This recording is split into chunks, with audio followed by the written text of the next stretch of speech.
Hello, and welcome back to Therapist Plays Slay the Princess. All right, on today's episode, we get a look at probably the most complex relationship that we've had with the princess yet. I won't say too much about how we got there. I'll let you see how that plays out. But the theme of today is kind of how our decision-making changes the higher our stress levels get, and how we can sort of go in one direction, and then as our stress changes, see ourselves diverting that decision-making into a completely different direction. And what do we do when we have to deal with the consequences of that? That's what we're gonna find out. Will it be good? Will it be bad? I don't know. It'll be something. So I'm curious to see what you all think of this episode. I think this is probably my favorite path yet. So with that all said, I hope you enjoy. Hello, and welcome back. All right, here we are again, ready to go on another adventure. Hopefully one that's not so traumatizing this time. So far, we've been traumatized by a lack of being able to trust the princess or ourselves. Lack of trust in the narrator, which has gotten into us into some trouble. And then we were traumatized by the princess turning into a mass of skeletal blades and oddly falling in love with that for a moment. And then we were traumatized by loving the princess, saving her, and seeing her wither away into nothingness. So no matter what we do, we're going to be traumatized. I think I've just accepted that by now. So what approach are we going to take this time? Well, last time we kind of explored the idea of human behavior being largely contradictory, and what that does to our decision making. Since this game is so much about choice, and I think it just perfectly lets us explore different perspectives on what determines choice. And we've been through so many stressful scenarios. I think what we're going to end up exploring this time is how stress specifically impacts your decision making, in a sort of like very specific way. What sort of paths of decision making open up to you the higher your stress levels go. So I'm just going to keep that in mind as we go. Now, many of you pointed out last time that I had it a little confused that like the hero is technically our perspective. So it seems like the hero is just the default voice, just like the skeptic or the hunted or any of these ones that emerge. We just start with the hero, but we are the canon character, so to speak. Which I had said, like, that's kind of what I was role-playing that I remember, but the hero doesn't. But I guess that's just how it is, right? Like, the hero doesn't remember everything we're doing, but I do. I remember the trauma. I remember the heartbreak. And I go into this worried. I'm already at a certain level of stress that things could go wrong. So I'm going to go in with that mindset that, yes, the hero doesn't remember. And we are not necessarily the hero. He is just one of our perspectives informing our decision making. But it is our choice to make, of course. So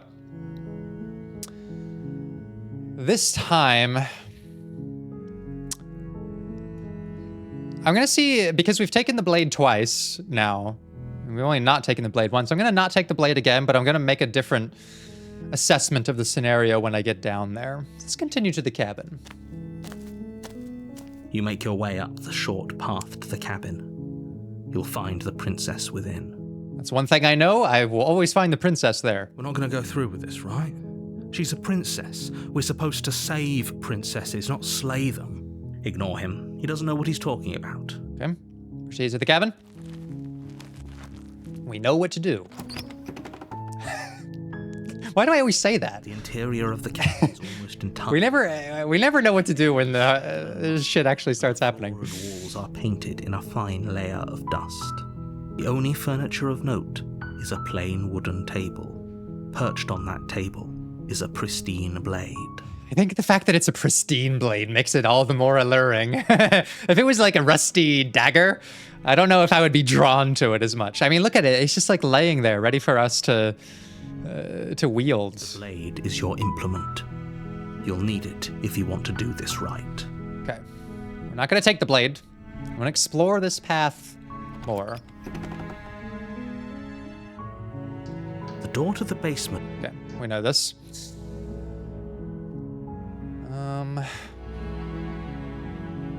Okay. I'm here to save you. Well, let's just continue down the stairs. You're still listening to reason.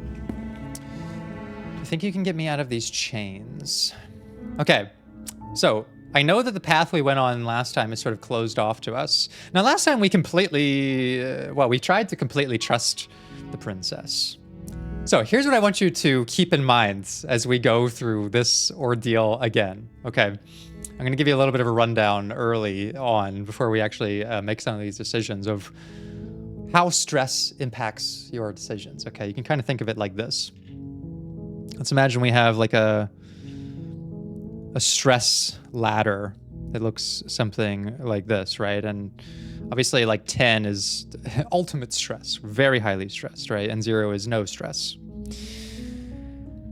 Well, you can kind of think of these as being like kind of 3 tiers, right? This is like a low level of stress where, you know, your decision making is pretty good. Like you may be a little worried about something.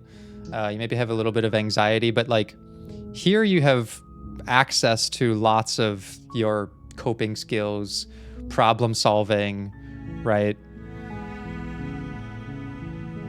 There's a lot you can do in this range with just a little bit of stress. Once you start going higher up, your use of skills and your problem solving ability sort of diminish the higher you go, right?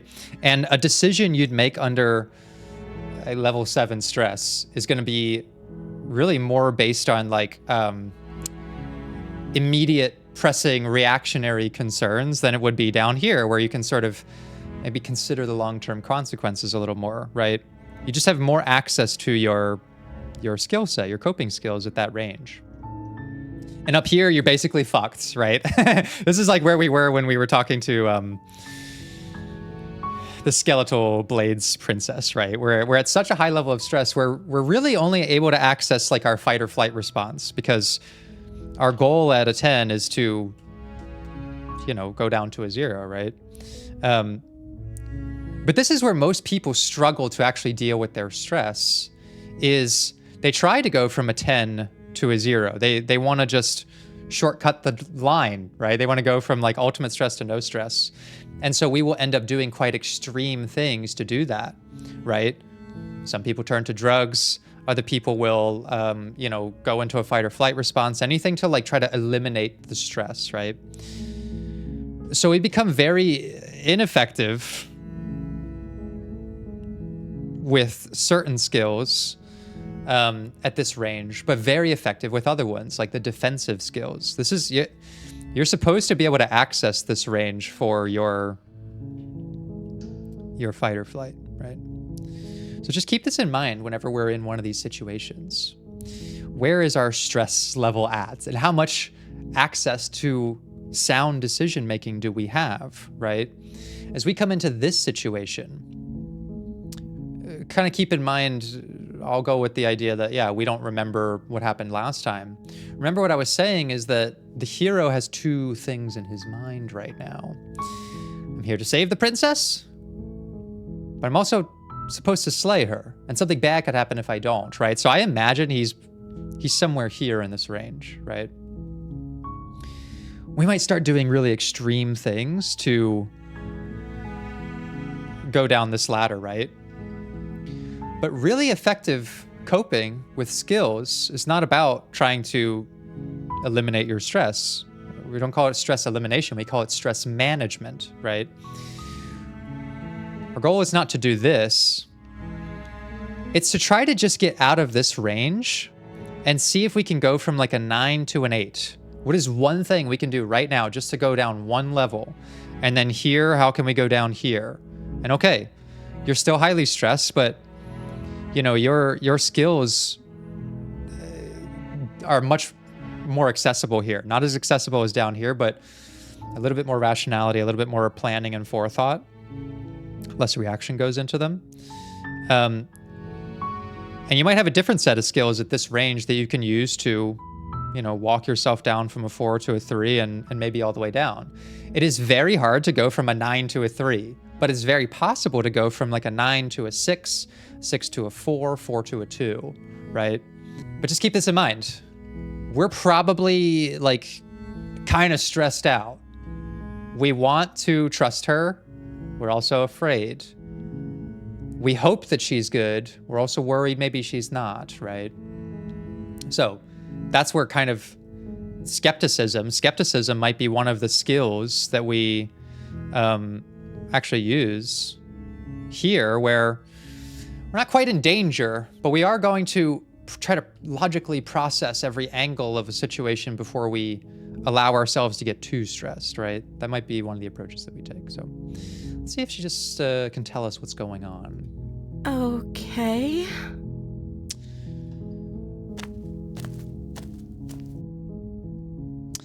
Okay, last time we asked her name.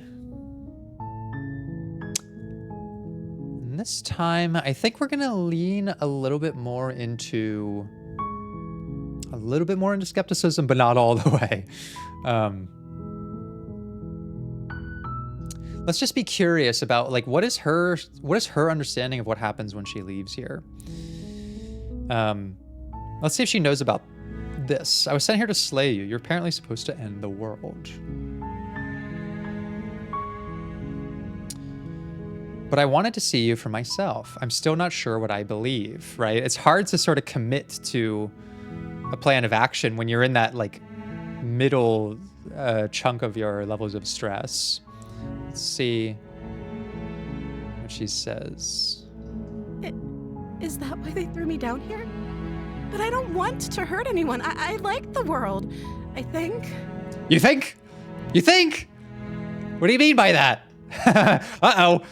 My stress just went up one level. You not being able to be sure in this situation is making me unsure, okay? And I'm at like a 6 now. I don't remember much about it, to be honest. I've been down here for so long. Oh, okay. Now her voice is there's a bit of shakiness in it. I'm starting to empathize a little more. My stress is going down. It's back down to a 5. I have more range to make a good decision here. How long has she been locked away?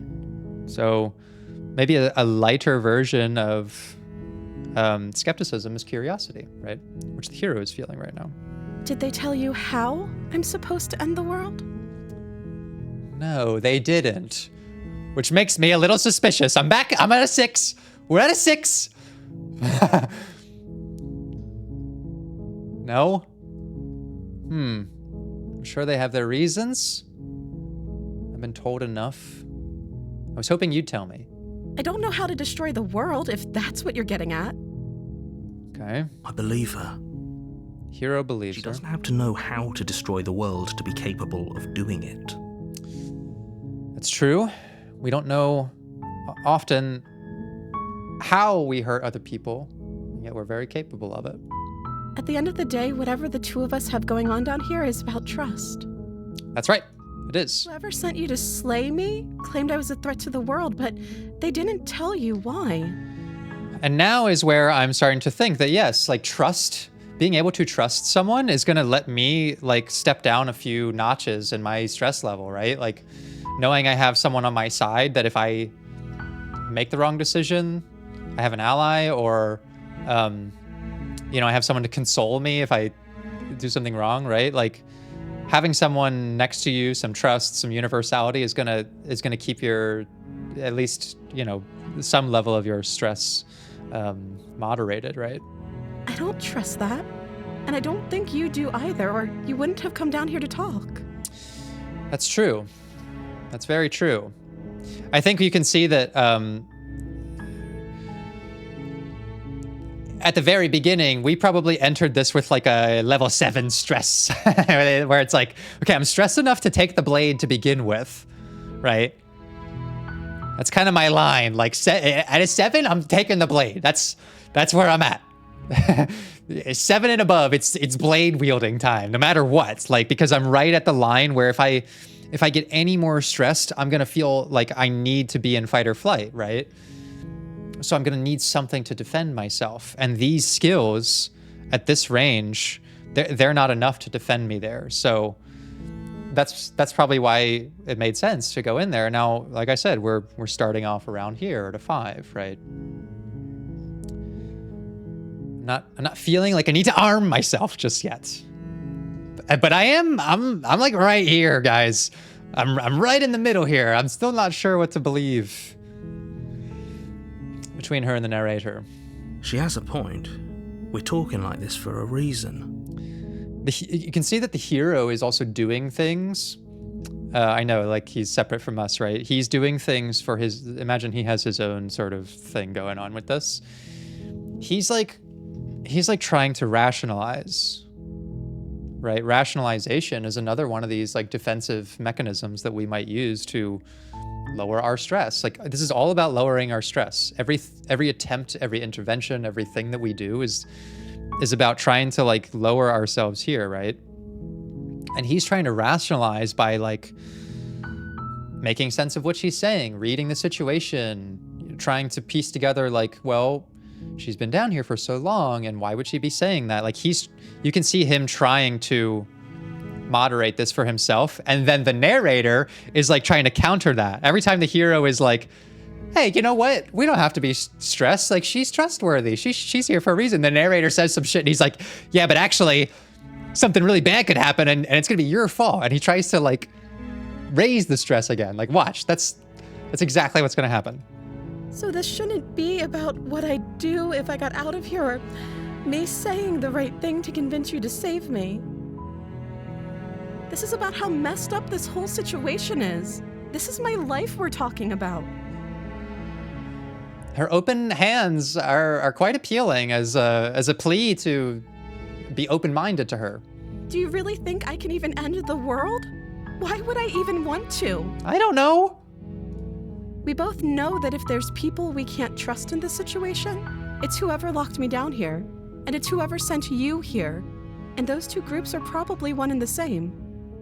We still don't know what the narrator's ultimate role in all of this is. You know, I've been thinking about it, and I'm piecing together my thesis on the narrator, right? Last time I sort of said that, look, the narrator is actually willing to update his view of reality to match what we're seeing, which is different than humans that we do. We often deny reality. But I also question the narrator's level of agency too, because if I think about it, like, the princess is clearly trying to say that the narrator is the one who, well, told us to be here, and maybe is the one who put her here. But if I think of what the function of a narrator is, the narrator is just the person in a story who tells the story. They're not the writer, right? The narrator is placed there by the designer of the story to relay not necessarily reality to the reader, but to sort of like advocate for the perspective that the writer wants the reader to have, right? The narrator, you know, can be like an untrustworthy voice in an unreliable narrator sense. Like, just digging into like writing mechanics, a narrator might serve more than just a function of relaying objective information. Sometimes it is to guide whatever perspective the writer wants the reader to have. So is the narrator really involved in any of this stuff, or are they just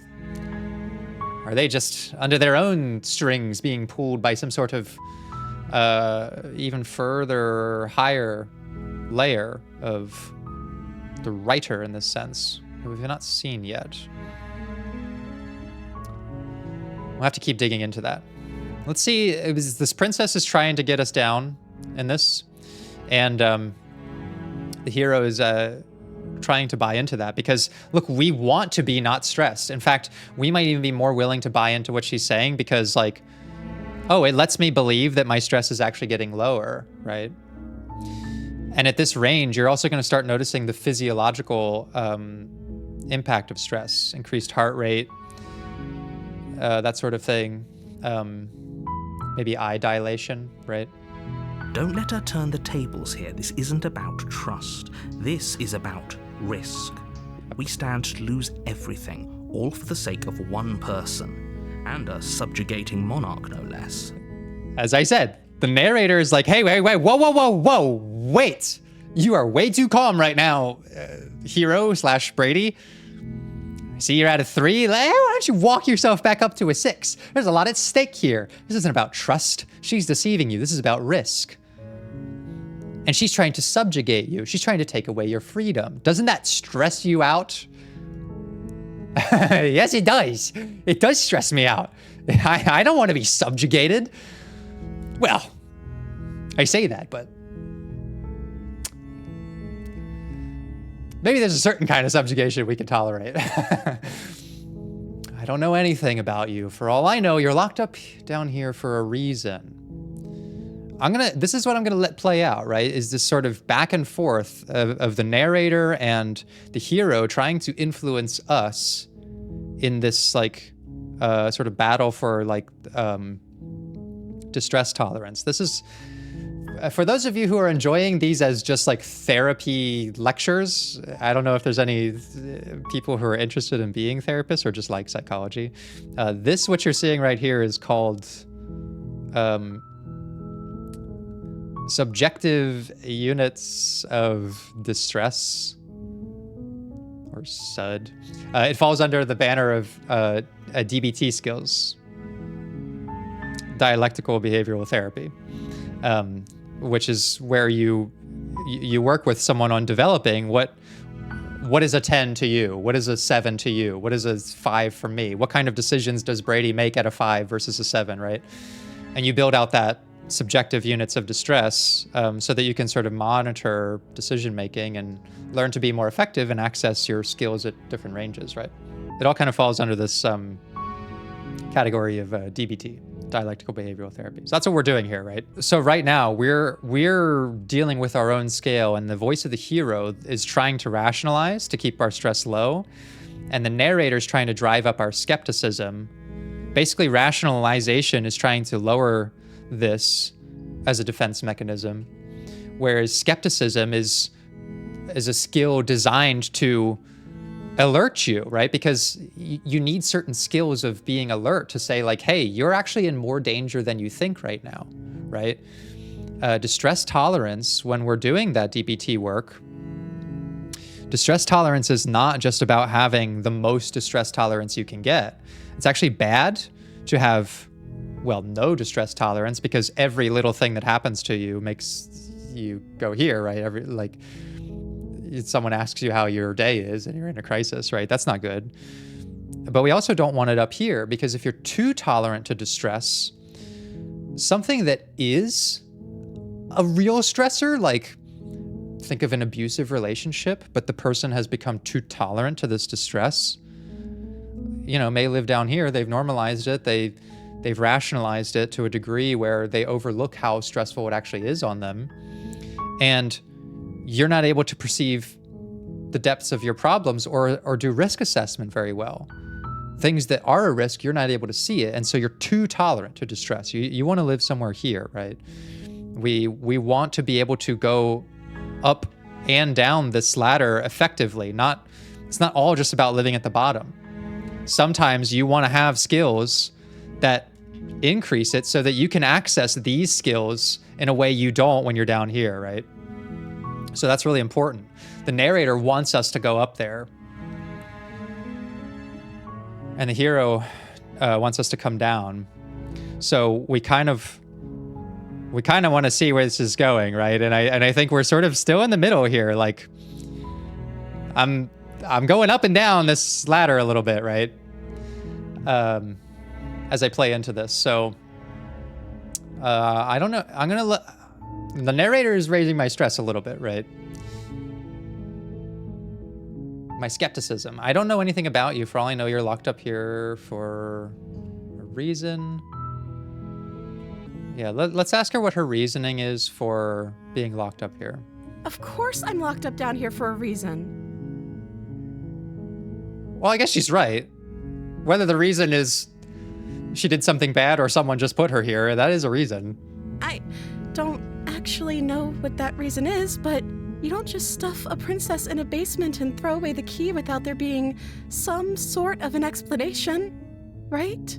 Again, another appeal to rationalization. My stress is coming down. You have all the explanation you need, and you should know better than to trust whatever she comes up with.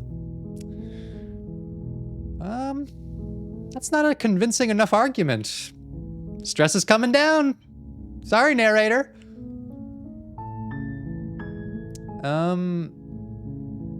Yeah, right now the rational ability is kind of winning out. I can't believe they've been keeping you down here like this.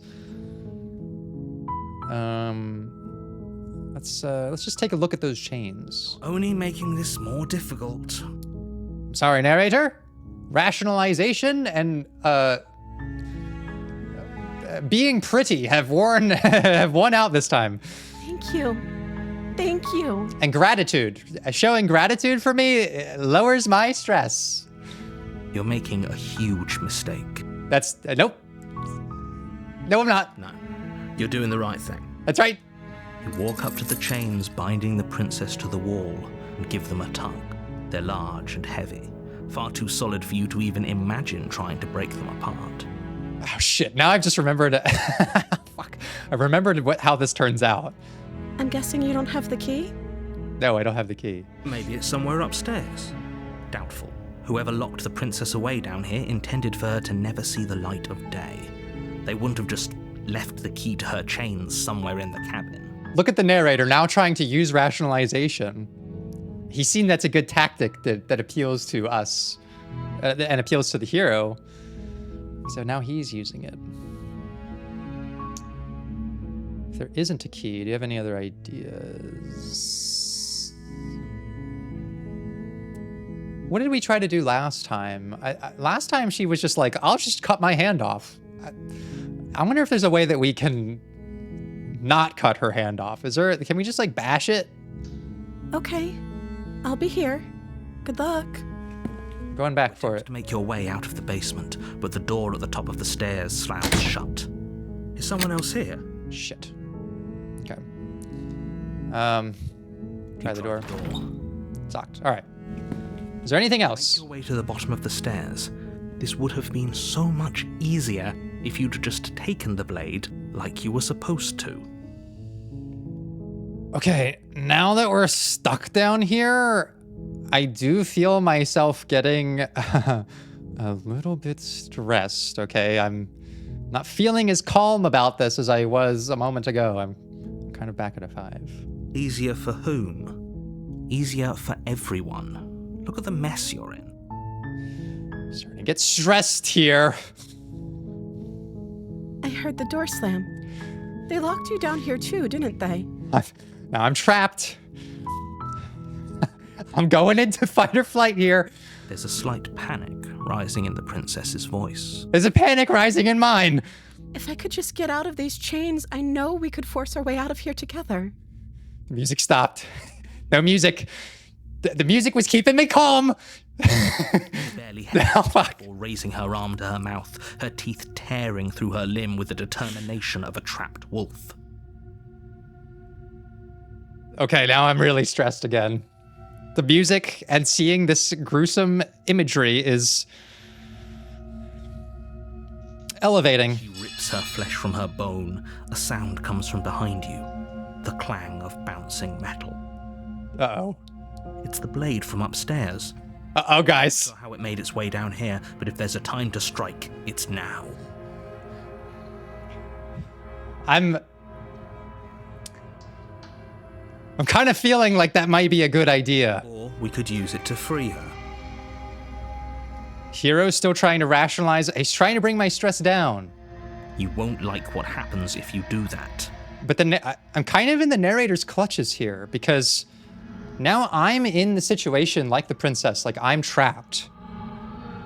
And I'm not seeing a lot of ways out. And guess what? Guess where that puts me?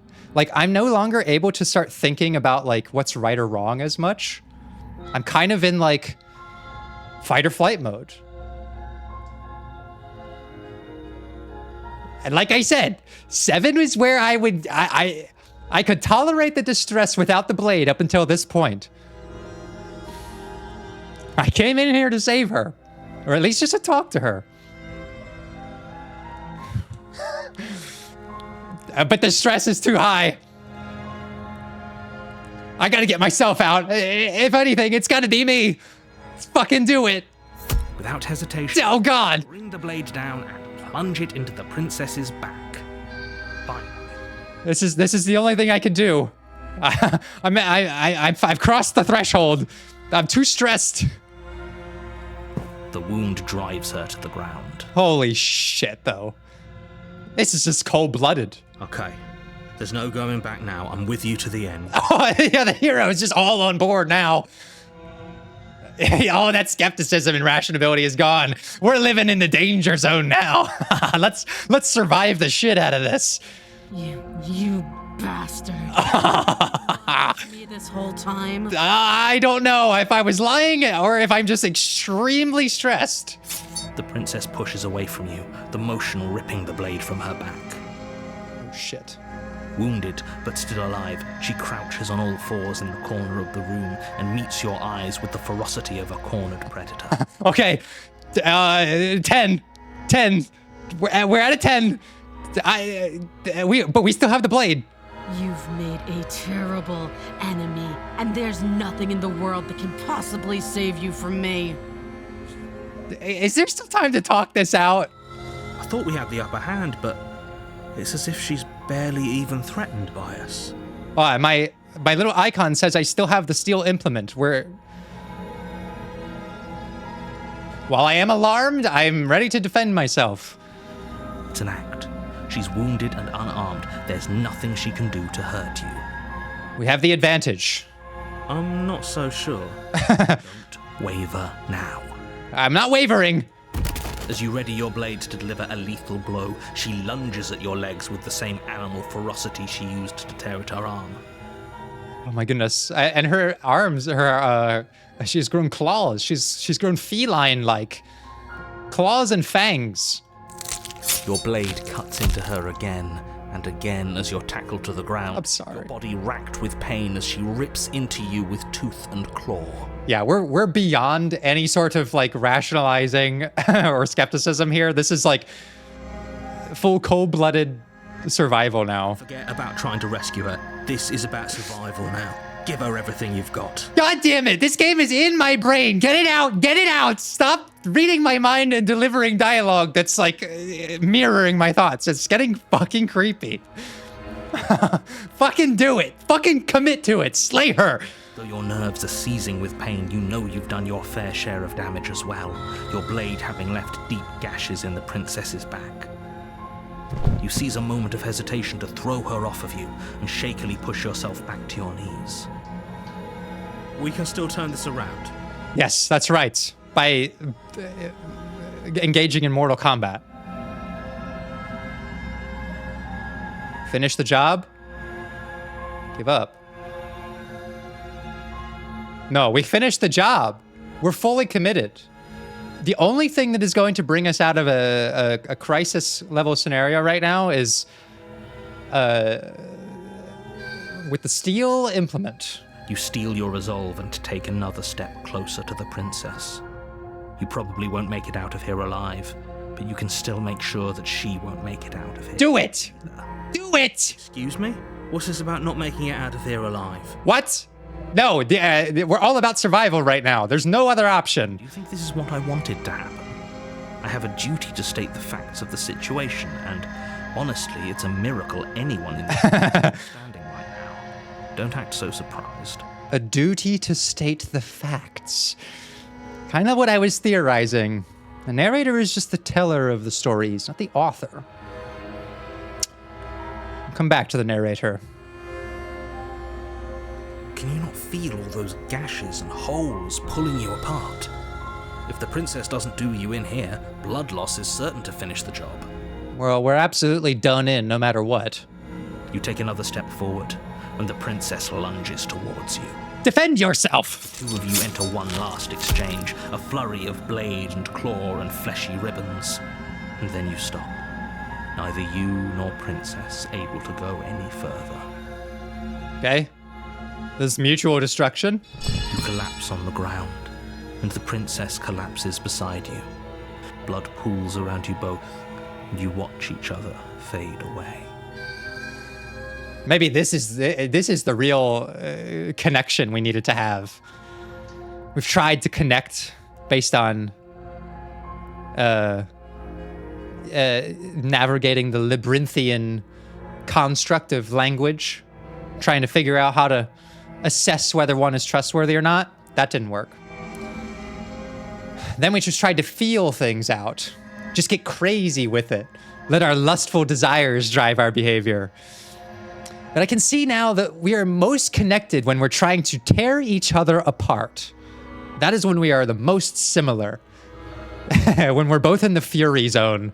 After all this time alone, I thought I'd finally found a friend. Just weren't you. I guess I always have been.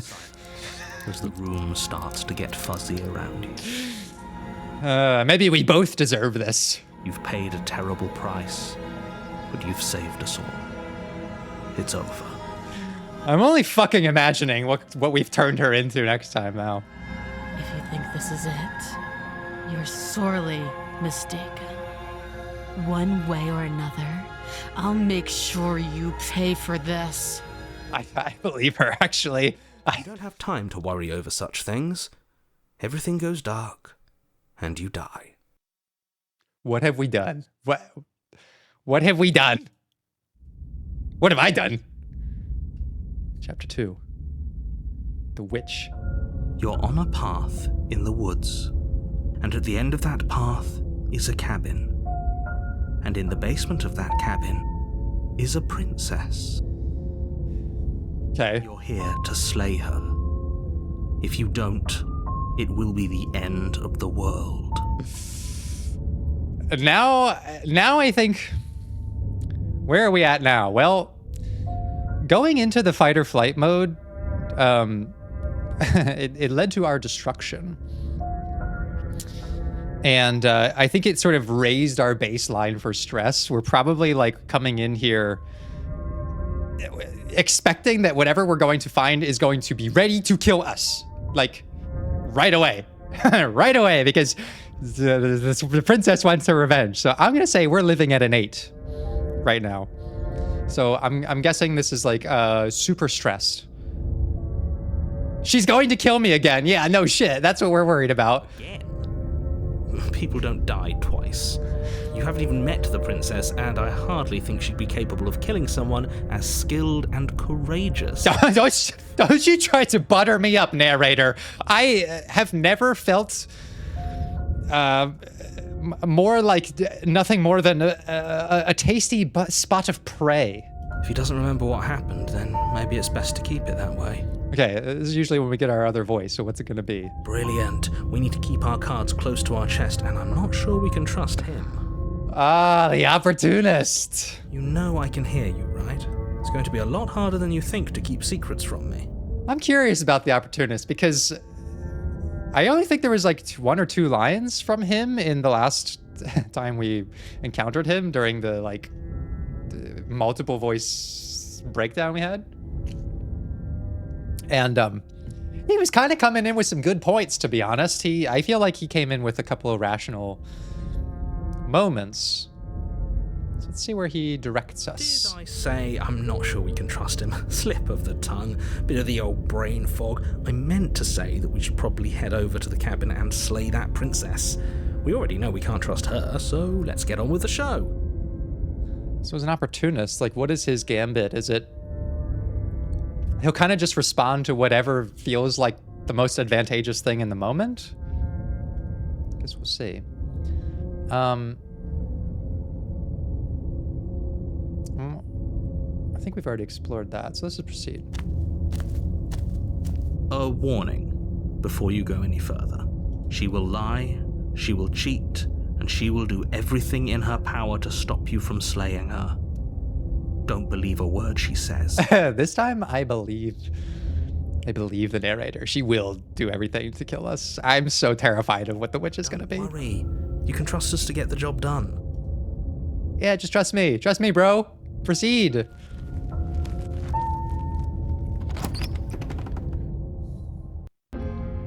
The interior of the cabin is a mess of twisted roots. The walls are chaotic.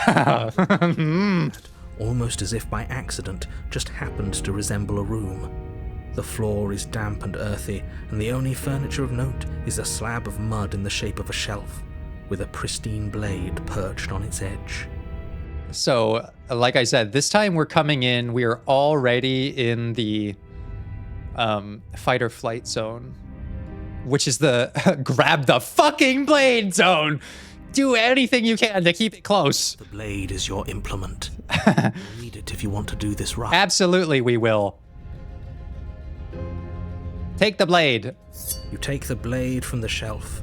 It would be difficult to slay the princess and save the world without a weapon.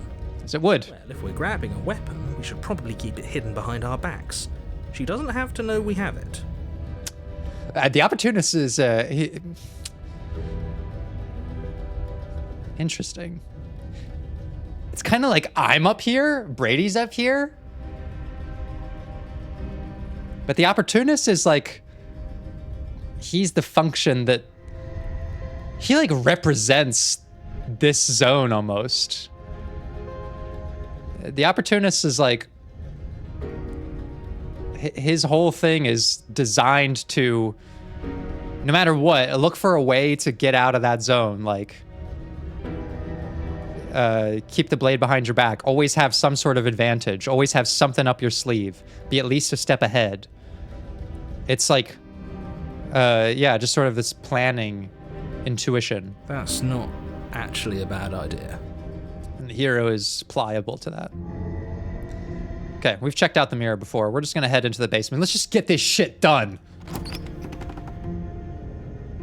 How bad could it be?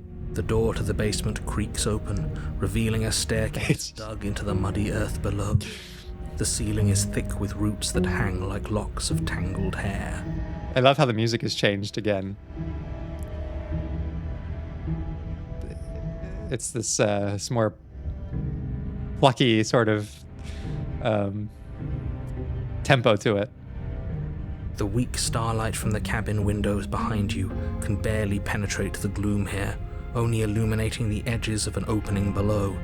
It shines in the darkness like some kind of massive maw waiting to swallow you up into the earth. The air smells of dirt and copper. It's thick and wet, as if your lungs are being coated in mud with each intake of breath. If the princess lives here, slaying her would probably be doing her a favor. Well, we're definitely here to slay her this time, because I'm sure that as soon as we see her, we are going to die. Her voice skitters up from below. Something nasty finds itself on my stairs. Come on down. Don't be scared. I probably won't bite. Why does she sound kind of, interesting? I'm not nasty. You are. You're a wretched little thing. I'm not. I feel weird. I recognize that voice as easily as I recognized your nervous little footsteps coming up the path. I know who you are, and I remember what you've done. Why does she sound so sultry? I don't like this. I don't like that this is what it's doing to me. I'm here to slay you. I will not be pulled into the irrational state of being smitten once again. She must have you confused with someone else. She seems friendly enough. Maybe we can talk our way out of this whole situation. Okay, fuck it. The opportunist is compromised. He's attracted by the sexy voice. You can't. Right away, she's going to break free and end the world. There's no reasoning with what she is. We'll see about that. I'm just throwing ideas out there. I like to think out loud. I'm the kind of guy who likes a discussion. Don't we want to hear what everyone has to say before making big decisions? Actually, yeah. You know what? I know we've been sort of memeing on me for being basically the skeptic in personification, but honestly, the opportunist feels like pretty close to my perspective. Like every situation deserves at least some discussion. It's a very therapeutic sort of thing to say and think. Opportunist, I'm with you. Let's just hear her out. She sounds friendly. She sounds kind of hot. Do you want to hear what everyone has to say? Or do you just want to hear yourself talk? You need to stop lingering Your task is to slay the princess, not endlessly debate about what to do with the princess. I'm the one in control here. Fine. You're the boss. Thank you.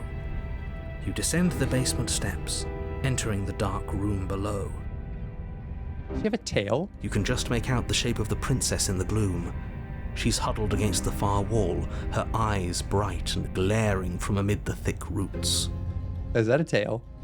And there you are, one hand away behind your back, gripping that sharp, sharp blade, no doubt. Oh no. Oh no. That's no fair. How would she know that? She's very perceptive. So, we've dropped the pretenses. Is she a cat? Is she a fucking cat girl? I'll just tell you right now. If she's a cat girl, we're fucked. Good. Is that good? Is it good? Is it really? Made a comment back in the woods about having been here before. Now she's acting like the two of you already know each other. I'm telling you right now, if she's a cat girl, we're absolutely fucked, guys. My the degeneracy meter is going up with the stress meter here. Oh no. You've already been here, haven't you? That's pretty sharp. How'd you figure that one out? Call it deductive reasoning. Well, you seem to be great at it. Oh my god, these two bickering. It's kind of the best. So, you really don't remember us, do you? No, I don't. But you and the princess clearly have a shared reality, even if I'm not a part of it. I won't waste time fighting you on something that's clearly true. Okay, so that adds something to the sequence of the narrator.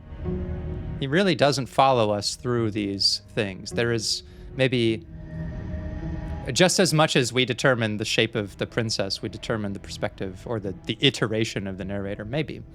Unless he's lying, he's been a liar before.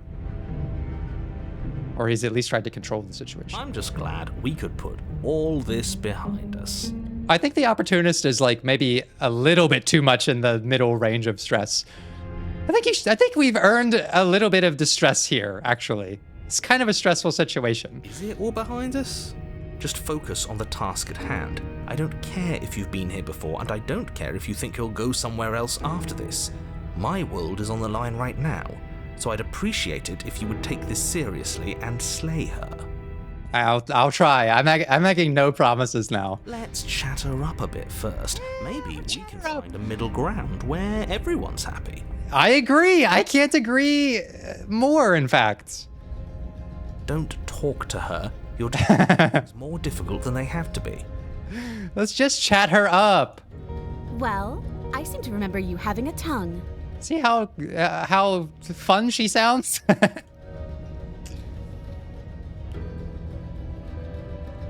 You scared me when you started gnawing off your arm. So I stabbed you. I know things got messy, but I think there's something bigger at both of us at work. We should team up. Let's just go with something simple. You know what? I love a good apology. I'm happy to apologize. I think it's a very mature thing to do in this case. You know, I'll just deactivate whatever sort of hostility is between us and say, look, I'm sorry for last time. Ooh, smart. Let's apologize. Get us back on the right foot. Yeah, see, the opportunist, he knows what to do. Oh, you're sorry. Isn't that nice? You're such a gracious little monster. She has a very weird, interesting way of complimenting me, which I feel kind of strange about. Well, if you're sorry, then let me out of here. Prove it. Don't worry, the blade isn't for you, or not for killing you. We've got to get you out somehow, right? Well, I don't know if we're ready to do that. We're still trying to see if we can come to some sort of middle ground here.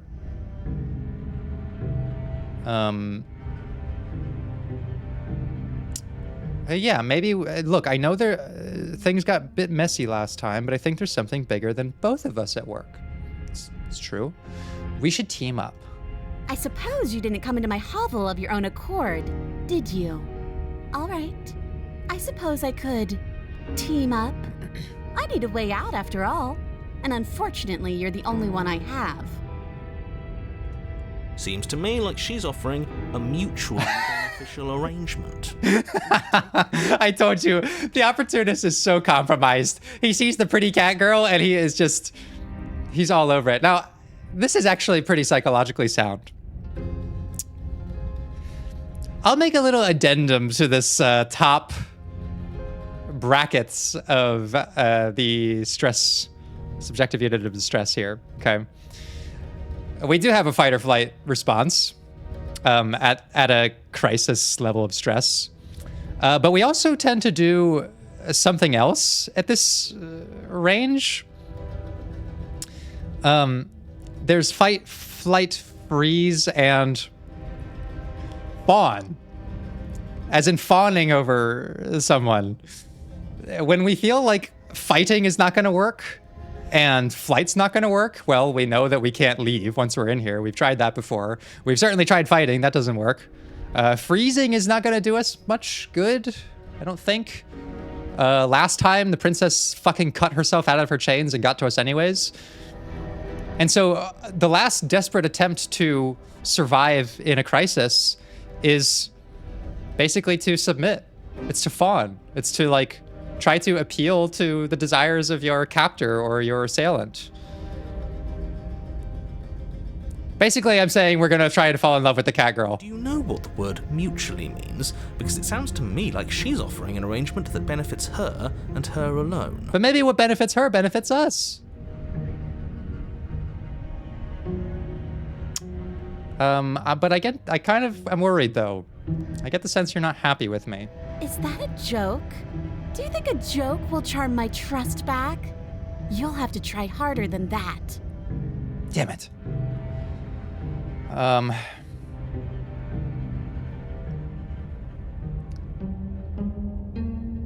don't want to hurt you, but clearly there's some broken trust. Take this as a gesture of my goodwill. Okay. This is what we're gonna do. Again, this is part of me exploring psychology by using like the game as a reference point, that this is what people will often do in a situation like this. We've worked ourselves up to this point. We came into the last scenario not that stressed, but there was this push and pull between the narrator and the hero trying to moderate our distress up and down. At a certain point, the stress became too much, and we tried fight or flight. We tried it. We tried the fight. Well, first we tried flight. We tried to just leave. Then we tried fight, and we died. And now we came in here knowing that she's vengeful, and we're still highly stressed. And now the only sensible decision, realistically speaking, is to fawn. If we were down here at this level, maybe not, but I'm trying to let this play out like a real person would do, and this is what I think I would do. I would give her the blade. You can't be serious. I'm kind of serious. Now, hold on. We should put this to a vote. The blade is one of our most valuable assets. We can't just give it to her. What if she uses it to kill us? I vote no. What if she doesn't? As do I. Hey, hero. You can't just get out of this now. You're involved in this. You abstain. She's going to kill us if we give it to her. Look, I'm fawning. Okay, I can really see clearly now what you guys meant, that this is my decision, not the hero's, right? Haha, yeah, never mind. That was such a silly idea. I'm not going to give her the blade. She clearly hates us. Don't do it. Fuck it. This isn't a democracy. We're giving her the blade. This is Brady speaking. I'm in control now, and I want to give the blade to the pretty cat girl. You're going to get everyone killed. You know that, right? But of course you do. Whatever. You toss the blade at the princess's feet. Let's see where this goes. She eyes it with suspicion before kneeling down to pick it up. I wouldn't have done that. Why did you? Shit!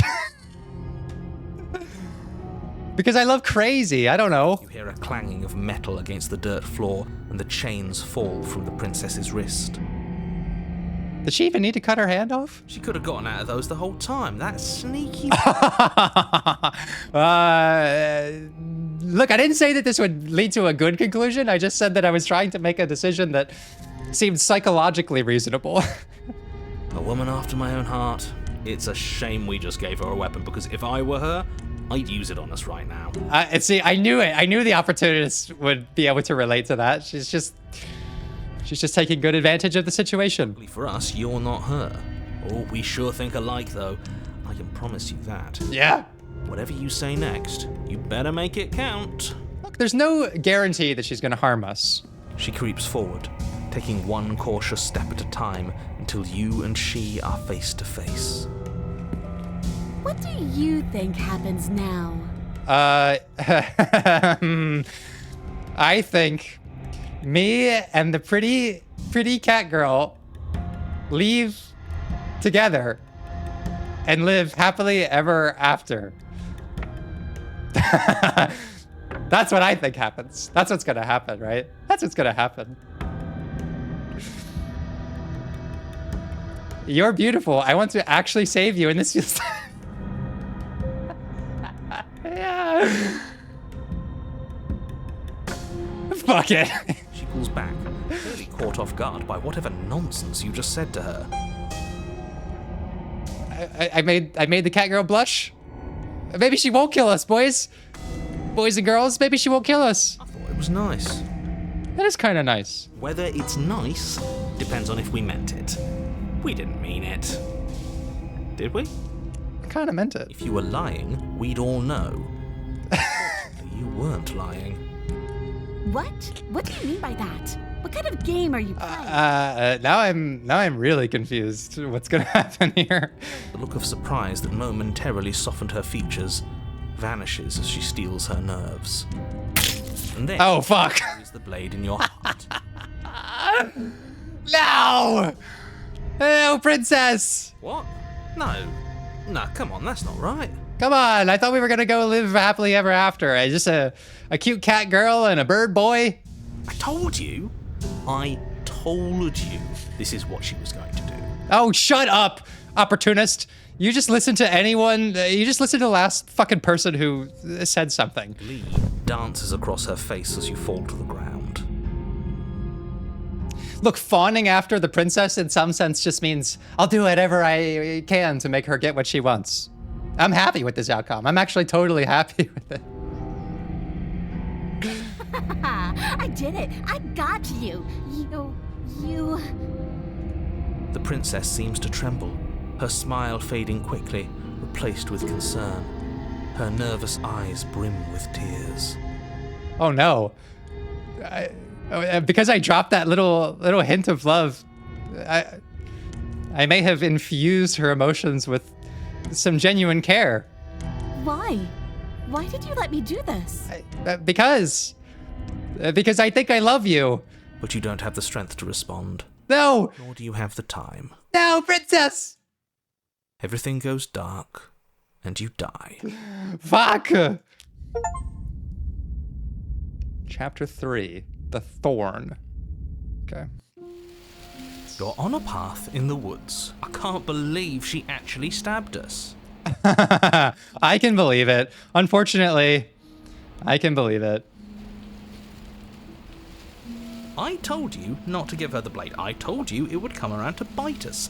I voted against it. Yeah, okay, I will say, I do relate a lot to the opportunist because I am a little bit of a I told you so kind of person sometimes. I'll be honest, it's an annoying quality of mine. I'm working on it. Therapists have things to work on too. Evidently, by this series, you can tell I've got some some complexes of my own. Yeah, we know. You already got your I told you so's in while we were bleeding out. Stop reading my mind! I swear, this... I'm starting to think that the game's script is actually just pulling thoughts directly from my brain. I just wanted to make sure that everyone here knows that I was and am on the right side of that argument. The inability to be wrong overrides anything else. I know this feeling. I used to be a lot worse at it. Oh, you're far from being on the right side. Yes! He's back! Fixated on the past, whereas what you should be is fixated on the future. Oh my god, this is the perfect combination. Simp Brady and I told you so Brady mixed with sad Brady. Oh, a visionary. I like it. Tell me more. Oh, this is great. Gladly, my dear fella. By cruelly turning on the princess in her moment of vulnerability, we made ourselves an enemy. But by mastering our fear and insecurity and handing over our power, we've begun a journey to something so much deeper. So the voice of the Smitten's version of dealing with high levels of stress is to constantly be in the fawn state, right? The parataxic distortion. It makes total sense that he's completely bending reality to make his perspective make sense. I like journeys. Traveling is a bit of a passion of mine. It makes me so relatable. Now, where are we off to? Okay, the opportunist is like the most insufferable qualities that I possess. just saying. I relate too much to him. Well, if we're lucky, it's a journey to love. Yes! I hope she's a cat girl again. She hates us. Does she? She hesitated before stabbing us to death. She didn't really hesitate before stabbing us. I guess she kind of did. She kind of hesitated after, but she kind of hesitated before as well when she blushed. Maybe she won't be as keen to betray us this time. We've That's already right. proven to her that we can change, so maybe she'll realise that things don't have to end in violence. It's a very sensible take, hero.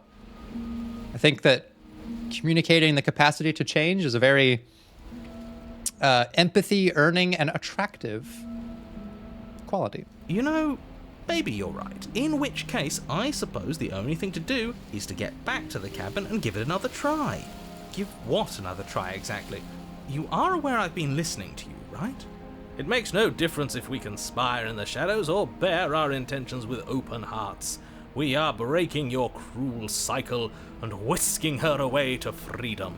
Freedom! Oh, are you now? Yes. Great. So you've obviously been here before, since you apparently died at least once. Twice, actually. Yeah.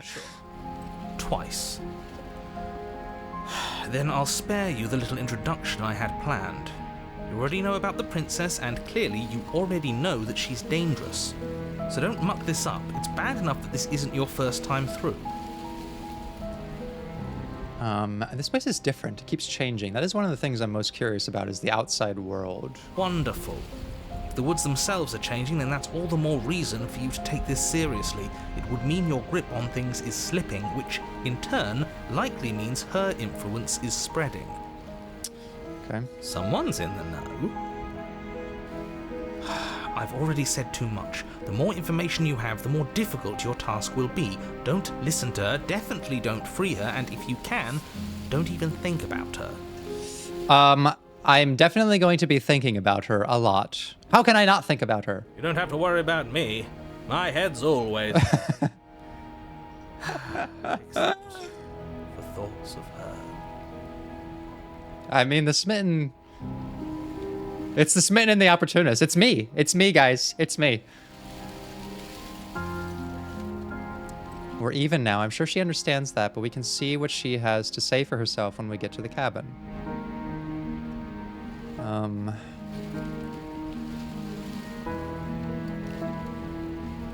matter what happens next, all our answers are in the cabin. Let's go there.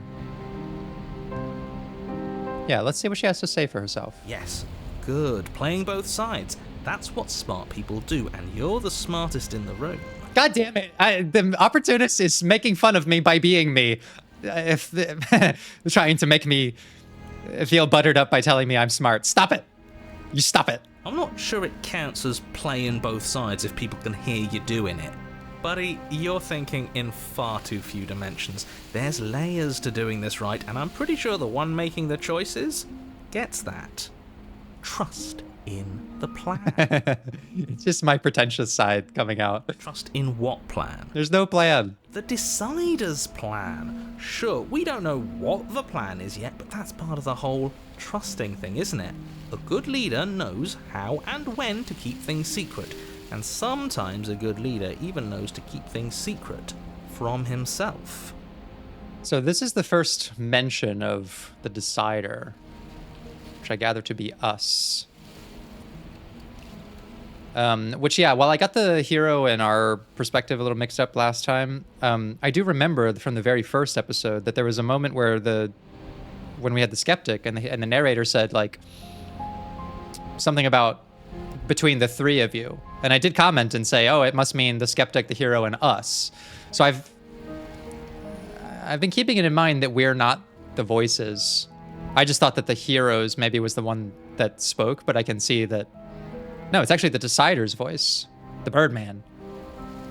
Maybe, I mean, I'm separate from the Birdman. There's so many layers to this. A good leader knows how and when to keep things secret, though. And sometimes a good leader even knows to keep things secret from himself. Kind of getting at what we talked about last time, how we deny some parts of reality to keep ourselves where we want to be, basically. There isn't a plan, and that's the whole point. That's kind of what I said. Guided by emotion, we're supposed No way! to passionately live in the moment, and I'm sure that when the time comes, those passions will tell us to set our darling princess free. This is so brilliant. This is like the perfect combination of my two extremes of my personality. One that's like, yes, let your emotion guide things. It's very, be a therapist. Everything's about emotion. And part of me that's like, no, be rational and think things through and be smart. It's actually kind of falls into another DBT perspective with the subjective units of distress, which basically is this idea that we think in 3 dimensions or 3 states of mind. We have the rational mind and the emotional mind, right?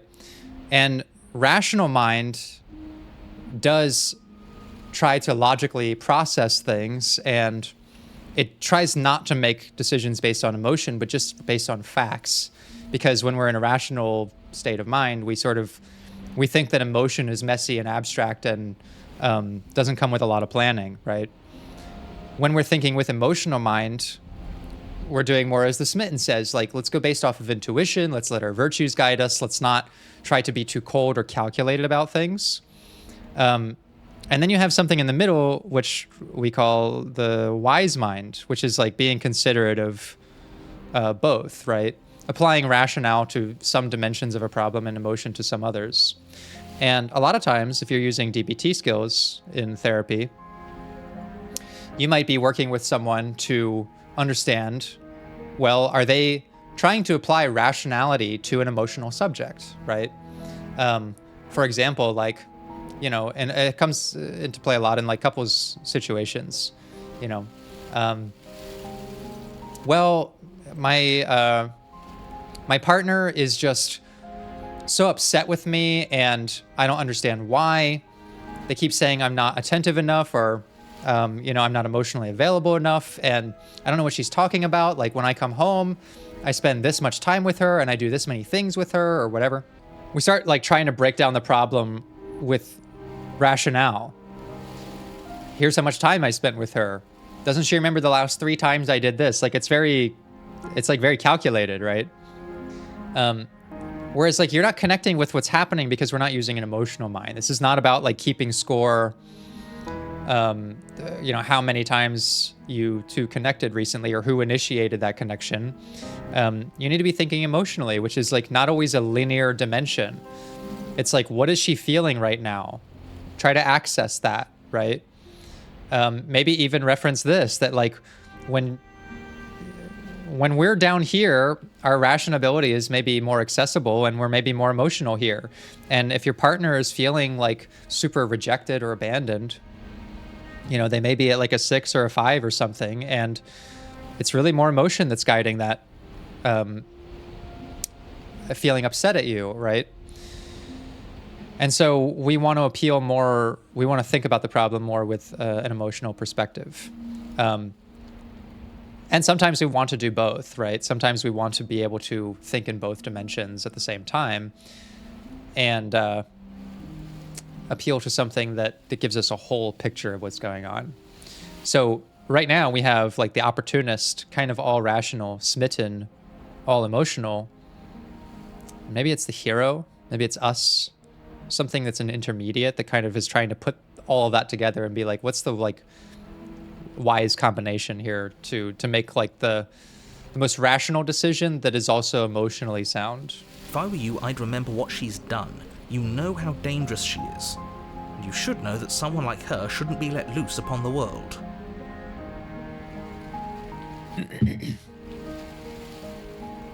See if we can get some clarity on this looping thing. You seem to be taking the whole looping thing in stride. What do you want me to say? It's bad that you've been here before. It's bad for you, it's bad for me, and it's especially bad for the world. The more times you run through this, the more likely it is that you'll fail.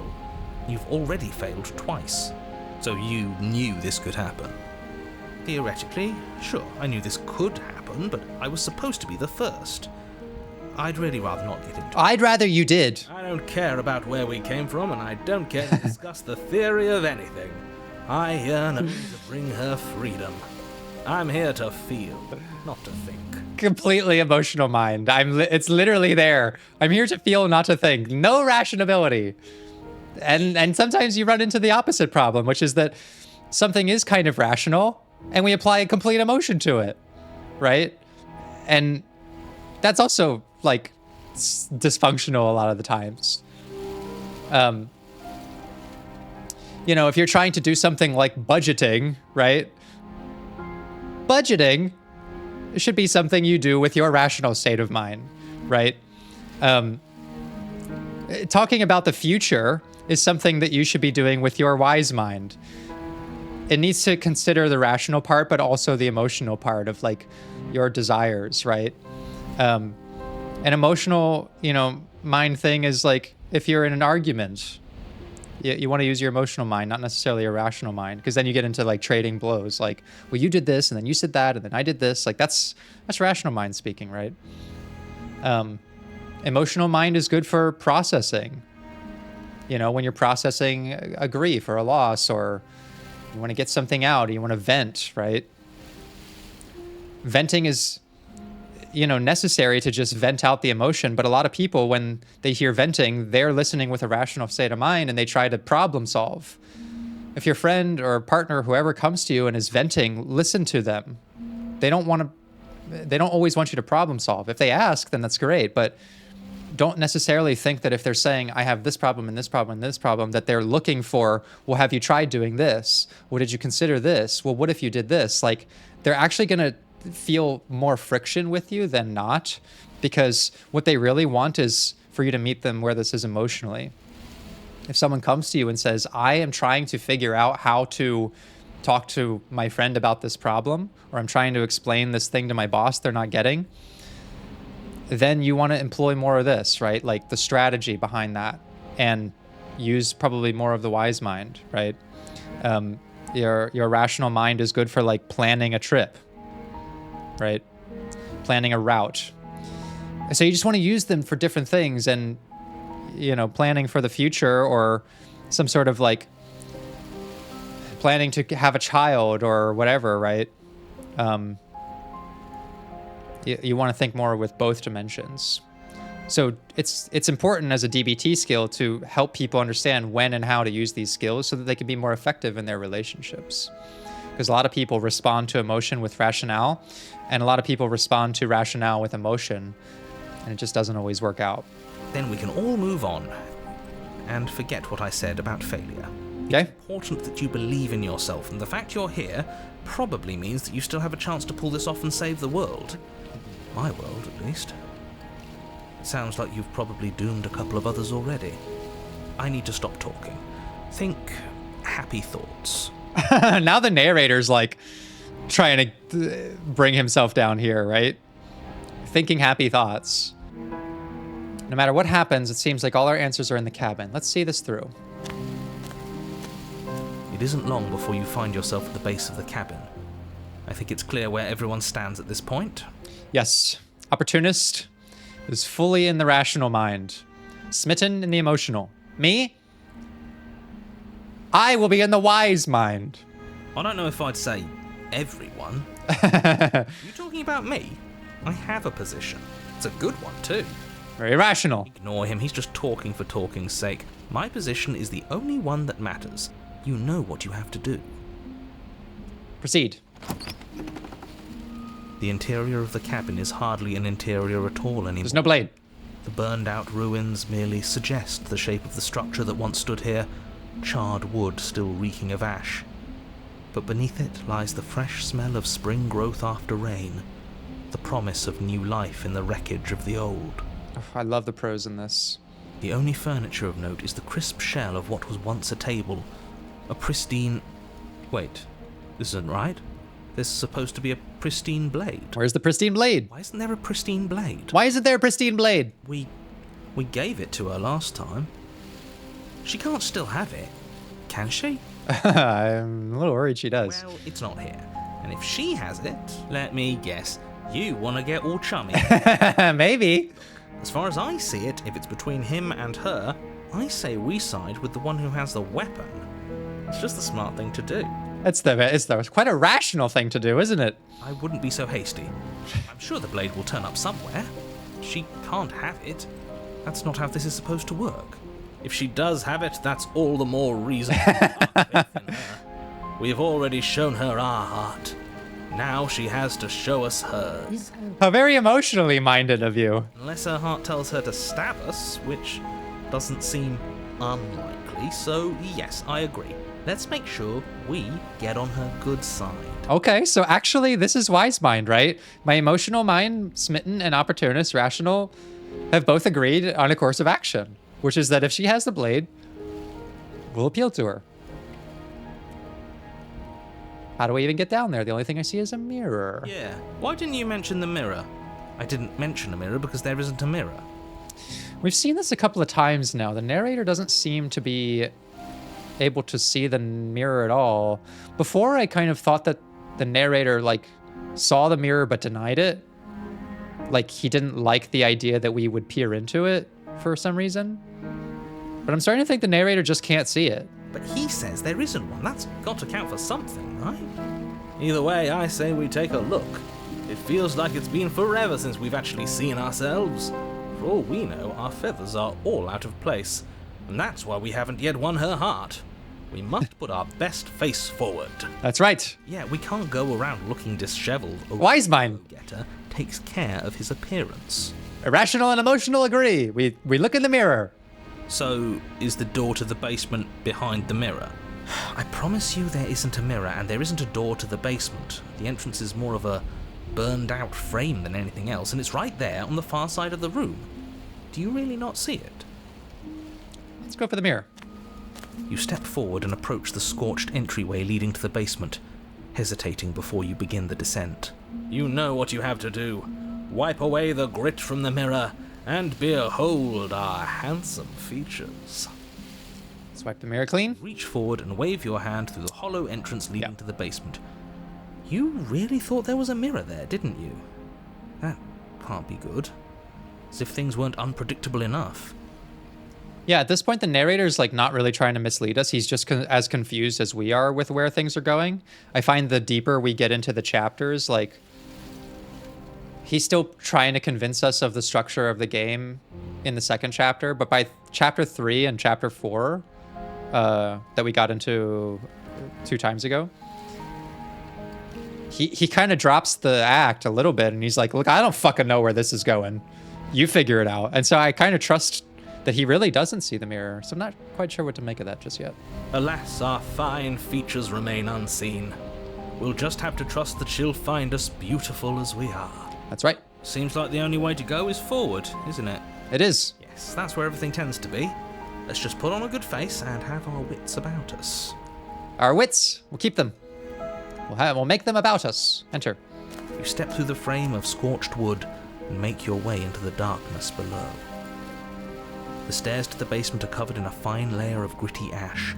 The air still feels warm, as if the fires that ruined this place had only recently been extinguished. yet fresh shoots of thorny branches are already weaving themselves through the soot-covered earth of the walls around you. They're weaving. Their spines point courteously down towards the basement, so you're able to brush past their jagged points with ease, at least on the way down. But you don't need to think about the way back up just yet. That's a matter for after the world's been saved. I kind of fear that we won't be making our way back up. These thorns are an expression of her pain. I know it. She's calling out for help. Yes, everything is interpreted emotionally. Her voice, worn down by pain and suspicion, hobbles up the stairs. I can't get away from you, can I? We kill each other and you come back. You let me kill you and you come back. Oh, she sounds really resigned. Like really defeated. I don't know why you let me do that. I don't know what you want from me. Oh man. That's a tone of voice that tells me like this is a person who feels beyond the scope of working things out. Like that's the tone of voice you hear in relationships when someone really feels like they have tried it all and they can't understand why, like if there's a way forward here.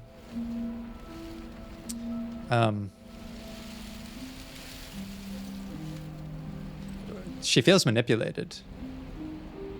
I want to figure out a way out of here for good. I don't know what I want. I never really choose to come here. I feel like she's going to take this as an excuse.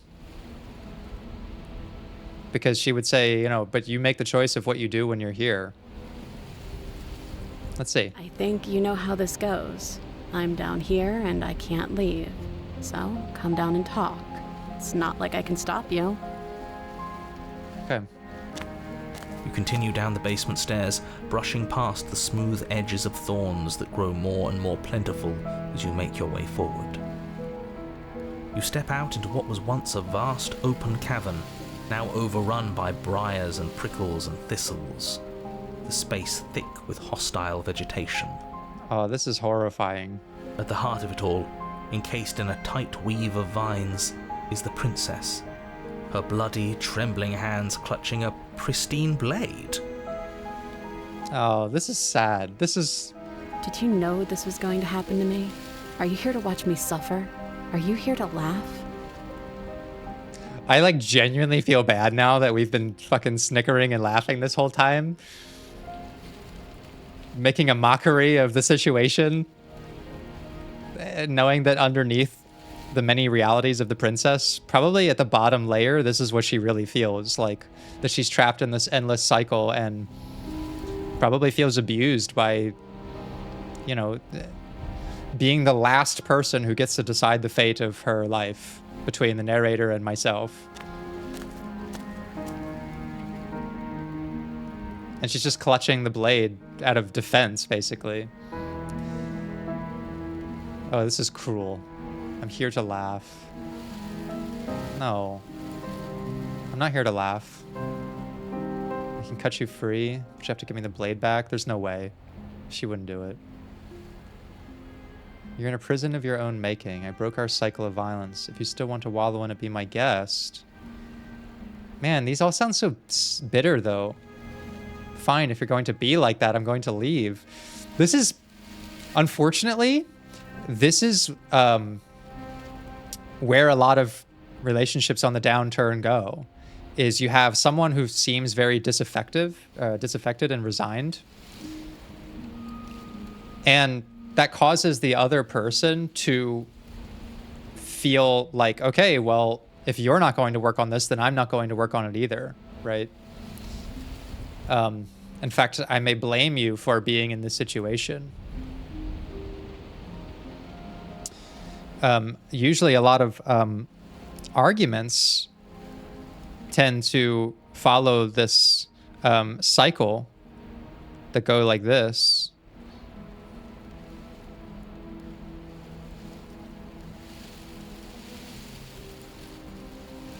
Attack, blame, defend, retreat, attack, right? This is the cycle of an argument.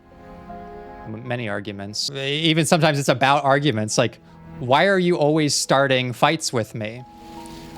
Well, because you always react super defensively when I ask how you're feeling, and it just turns into a fight.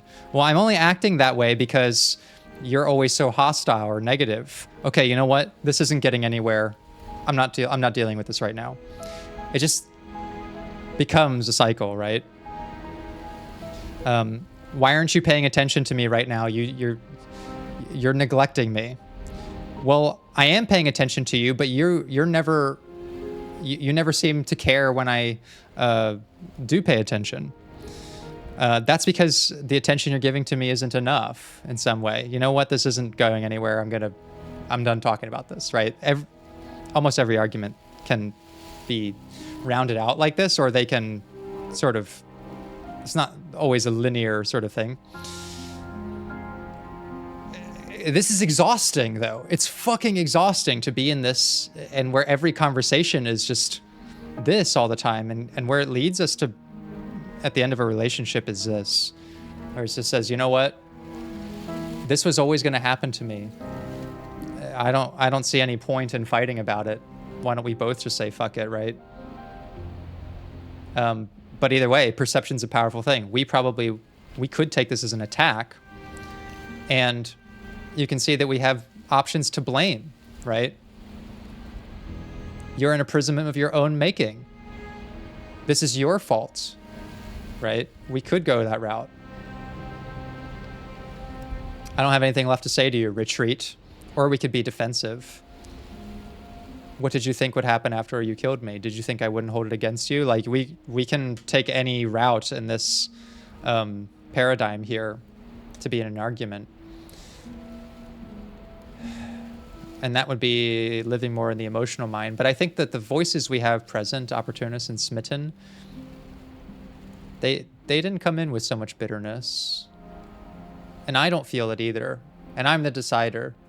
And I don't want to be in the cycle of an argument. I want to see if there's something we can do to help her.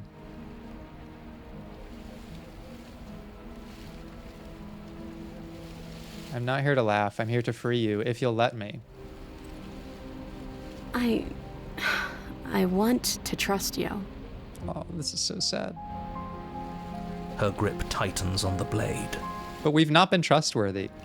But you're hiding something, aren't you? Why would you help me if you weren't helping yourself? That's a fair question. You're not the only one who yearns for freedom. I'm as trapped as you are. I think we need to leave together.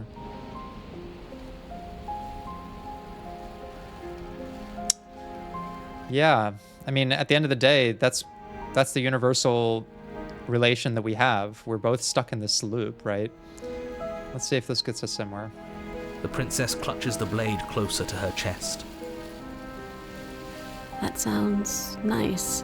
I'm so tired of the bad blood between us, but it's hard to let it go. You've hurt me. I know. Her eyes dart away from yours for a brief moment. And I've also hurt you. I know.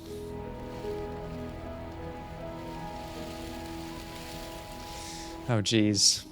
There's a lot of ways that this could go. Two people who have hurt each other, who are sort of locked in an endless loop of trauma and re-trauma. And neither of us want to claim responsibility, but at the same time, neither of us can deny our involvement. Is there nothing I can say to change your mind?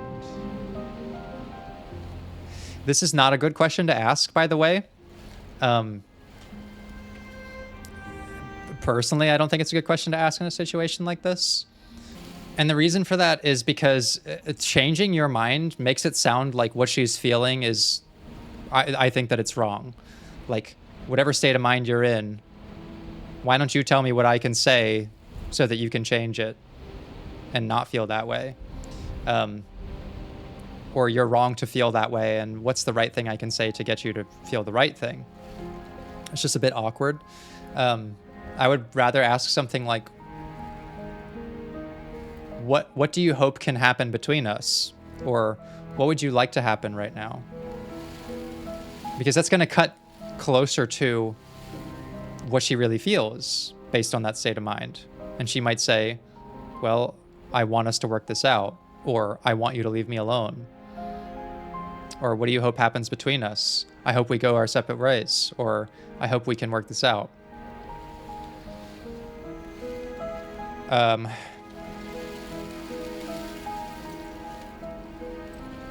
Yeah, that's kind of the only option we got. I don't know if just taking the blade is gonna...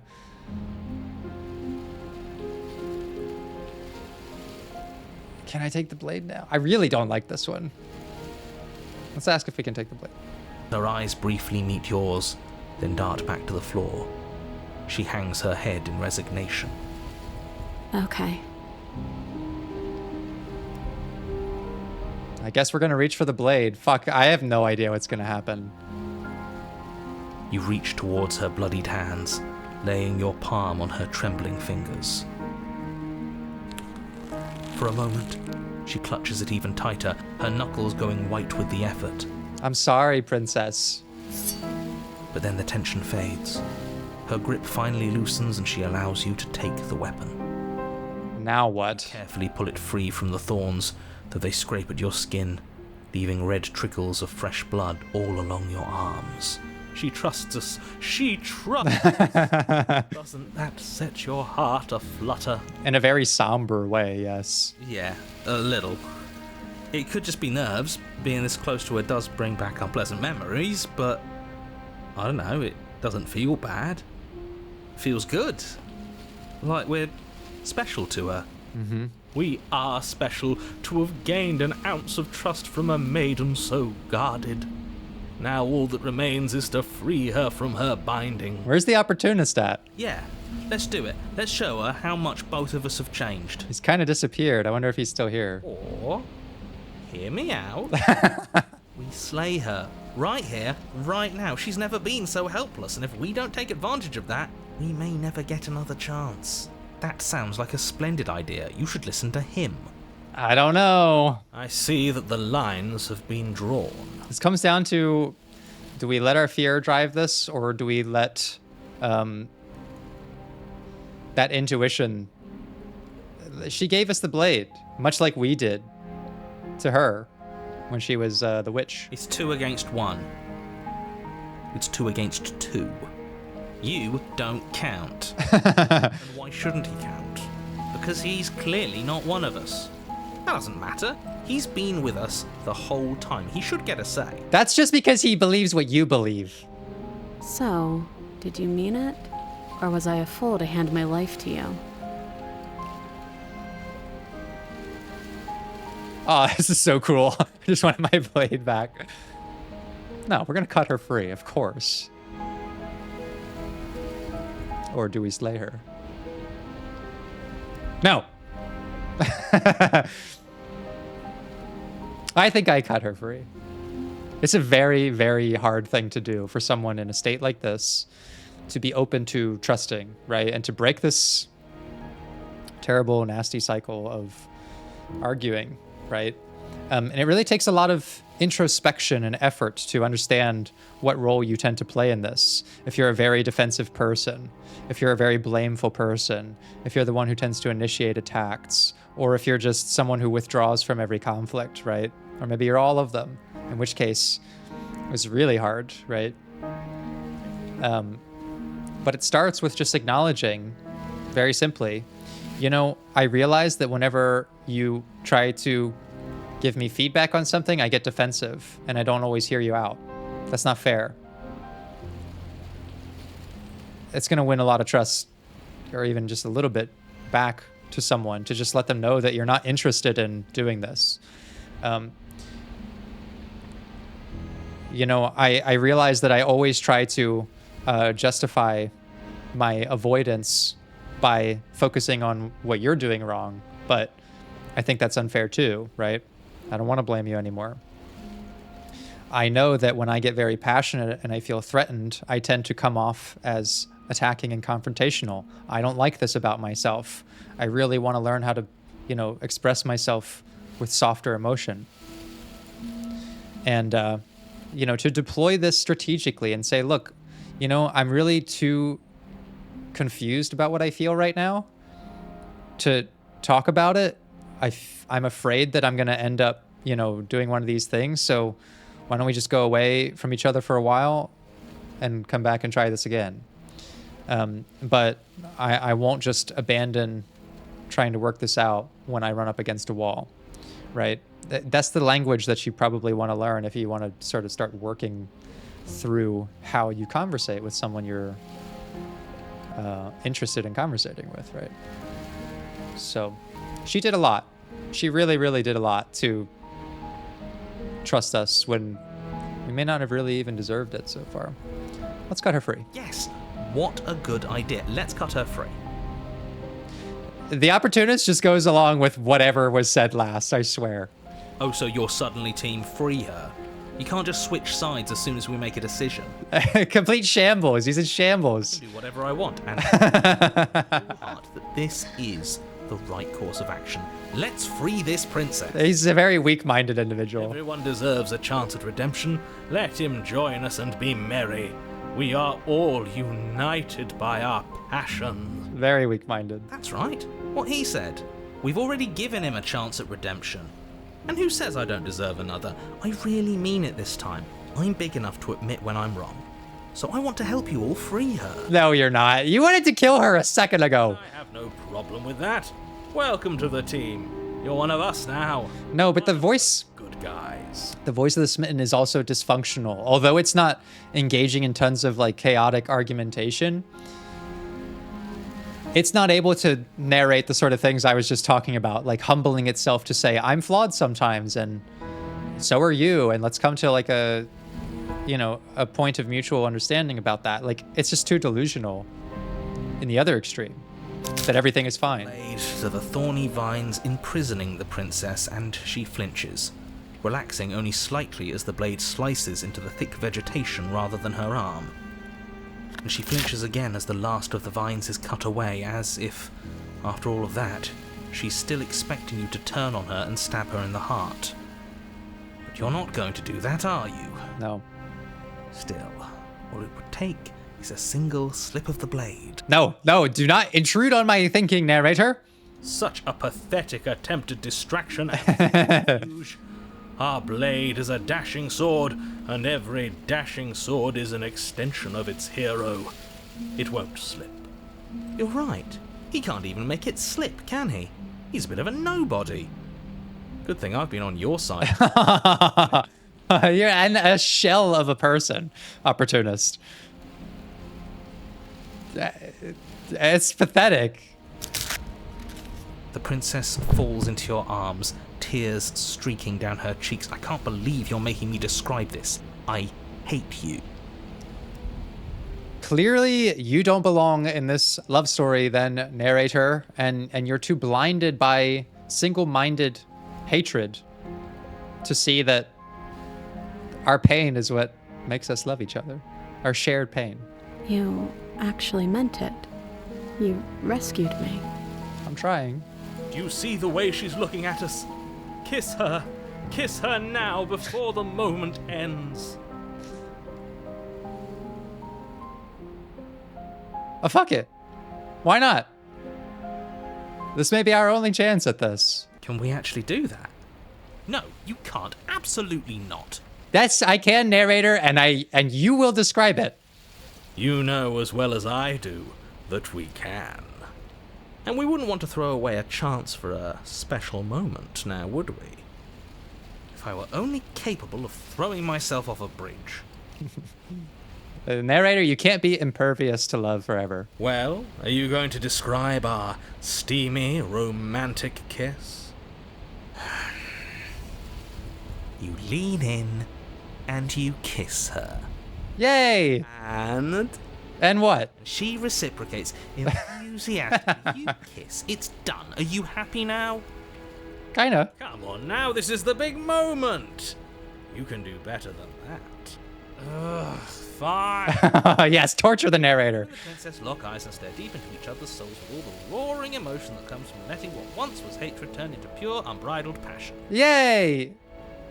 Are you making fun of us? Yes, he is. Then each of you close your eyes and kiss. Words can describe neither the nuclear fire nor the oceanic depth of your connection. Please. I think he actually likes romance. I think so too. I think secretly he is enjoying this.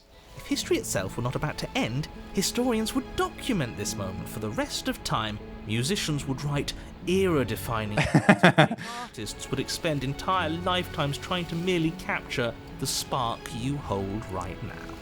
He's making fun of us. Yeah. It doesn't matter either way because this is good stuff. I'm aware of my skills. Yeah, the narrator is enjoying, well, at least enjoying his rendition of whatever he's talking about. But unfortunately for you, the moment doesn't last forever. You open your eyes, the princess smiles gently up at you. Time for you to damn the whole world to oblivion. Hey, don't rush this, narrator. This is important. We worked very hard. We worked so hard. Look at all the things that we had to do to figure out how to get here. The ups and downs, the turmoil. And it truly feels earned. That was nice. Her hand slips into yours, and the two of you rush to the basement stairs. Shameful, really, that the same thorns that so graciously allowed you downstairs are now blocking your only way out. Uh-oh. Please, after all the trials we've been through, do you really think a few measly thorns can stop us? Love is an even more powerful weapon than our blade. I mean, we still have the pristine blade. We cut through those other vines just fine. They're only thorns. I'm not afraid of getting a few scrapes. Yeah. I'm not even sure we need to do any cutting. We can just move them out of the way. What a pathetic showing, really. A few pointy sticks can't keep us down here. We're both meant for so much more than this. It's true. It's true. We're gonna cut the thorns. As you swing your blade into the thorns covering the basement stairs, they yield. That's right. Describe it, narrator. Describe a happy moment, because we know you're incapable of having one yourself. I'm sorry, narrator. That's me. That's my bad side. That's me attacking. That's me attacking and blaming. Both you and the princess ascend the stairs without obstacle. This is unacceptable. The second you step out of this cabin with her, the world ends. Do you hear me? What did the world ever do to you to deserve this? It denied me true love over and over again. Your nightmare is our dream. Whatever world would condemn star-crossed lovers like us to a cycle of violence and despair isn't a world worth. That's right. We'll weave something new together. Something better. That's right. You and the princess hesitate at the cabin door. This is your last chance. For what? We've already made our decision. Yeah. We're finally leaving here together, aren't we? And all we had to do was trust each other. It wasn't easy, but I'm glad we finally could. Okay. We're stepping to our freedom. Hands clasped, the two of you open the door and step out into a new day. You irredeemable murderers. Maybe so. Maybe so, narrator. But I'm okay with this. It's better that we go together. What do we do now? Unfortunately, we say our sad goodbye. Where's everything going? I know. Why is it so cold? I know. I feel a little bit like I was lying to her because I knew that this would happen.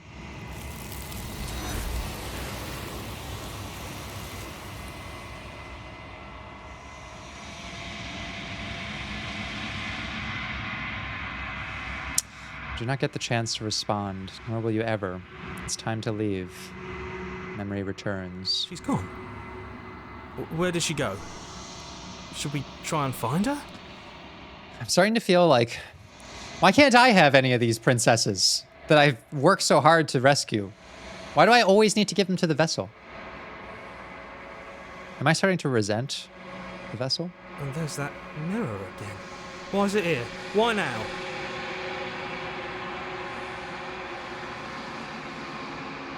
Okay, we've done these before. We'll just approach. You approach the mirror. This doesn't feel right. It feels different. Final.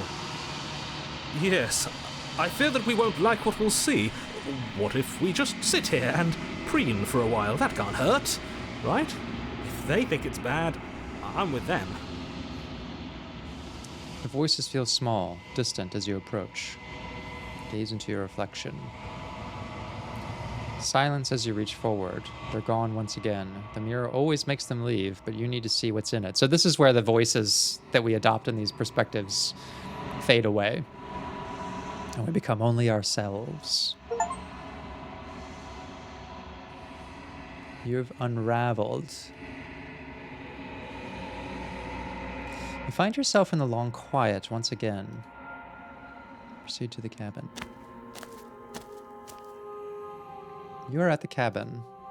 Approach her. There's a world beyond the endless walls of the long quiet. We're supposed to be there. Do you know what we'll find out there? No. There's trees and stars. There are people, I think. At least they're supposed to be. Yeah, we don't know yet. Let's ask about what she thinks of the thorn first. Do you have thoughts on this vessel? This one yearns for connection she feels she doesn't deserve. Even when shown compassion, she hid herself away. She will make for a cautious heart.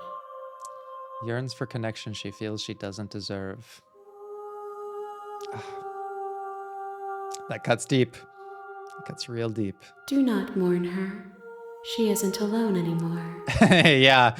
Yeah, she's hanging out with skeleton blades. I'm sure they get along very well. There's trees and stars and there are people, I think. At least there are supposed to be people. There is a warmth and sadness in me at the thought of people. Fresh tears on a winter's day. They are not like us. They do not last. It's also kind of one of the fundamental contradictions we feel, right? Yearning for connection we don't feel we deserve. Doesn't have to be connection. We may yearn for success we don't feel like we've earned.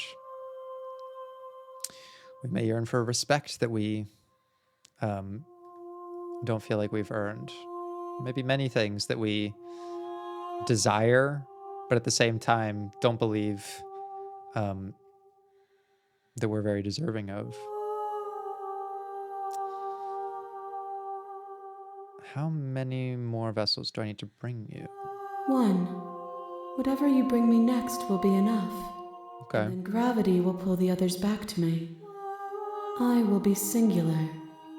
A final multitude. So we're looking at one more path. We will return for more of these paths after we complete the game. We'll try to see them all. You know, I'll go around and figure out how to get some of them, so that we can talk about them. Do you think anything is real out there? Do you think that we're real? We are real. Nothing is an idea that dwells in the absence of something. But nothing cannot exist on its own. And because of that, nothing can't exist. I also noticed that the music is a little different this time. It's just vocal. Do you know what's going to happen when you awaken? If I did, I would already be awake. I guess that's true. When you send me back, I'm not alone. There are voices that speak to me. Some of them are me, but one of them is something else. I call him the narrator, and he wants me to kill you. Do you have a narrator? Have the vessels had one? No, their thoughts are quiet. Do you think your narrator lives in the spaces beyond? I don't know yet.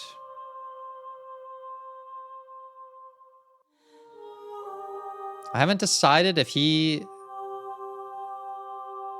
is on a thread that carries through all of these realities or if he's unique to each one. I don't know what I'm going to do when I find him.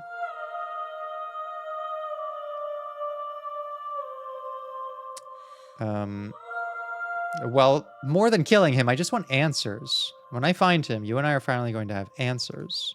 Do not look to one who fears me for your truth.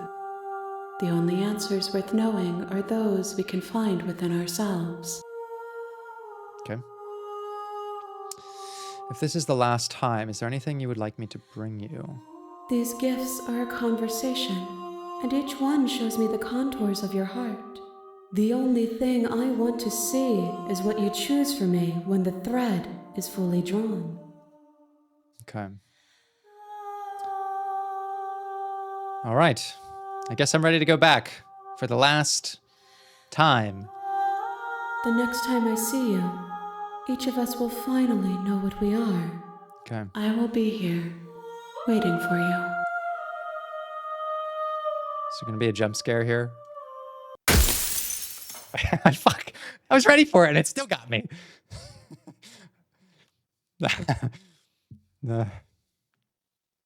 Everything goes dark and you die. The hero and the princess. You're on a path in the woods, and at the end of that path is a cabin. And in the basement of that cabin is a princess. Okay. One more. We'll do one more of these that's a part of this playthrough. And then, like I said, we'll return to some of the other ones, just kind of going at them. Because I think there's still plenty to discuss beyond the ones that we've seen. I think that this was my favorite one so far, though. The first one, I was really just kind of feeling out the scenario and what was going on and trying to figure it out in a sense. The second one was just total fucking chaos. Like, I couldn't believe what I was seeing. And the third one was very heartwarming and nice, but a little bit one-dimensional in terms of like the character, what we were seeing. And this one really feels like it represents more complex relationships. Not to say that relationships are about, stabbing each other, maybe verbally. But the path to forgiveness and trust, like, they're very usually hard fought. It takes a lot of work. And very cautious surrender to certain things that, you may not feel comfortable budging on from both parties. But it does take a lot of introspection. That's the kind of stuff I love as a therapist, is digging deep into the heart and to the mind and trying to come up with, what's a decision and a point of view that respects them both. And I feel like we got there, and we got a good moment out of it. So this is probably my favorite perspective so far. So I hope you enjoyed it. And I look forward to doing one more of like this playthrough's run before we look at some more. So with that all said, I'll see you for that very soon. Thank you for watching. I'll see you next time.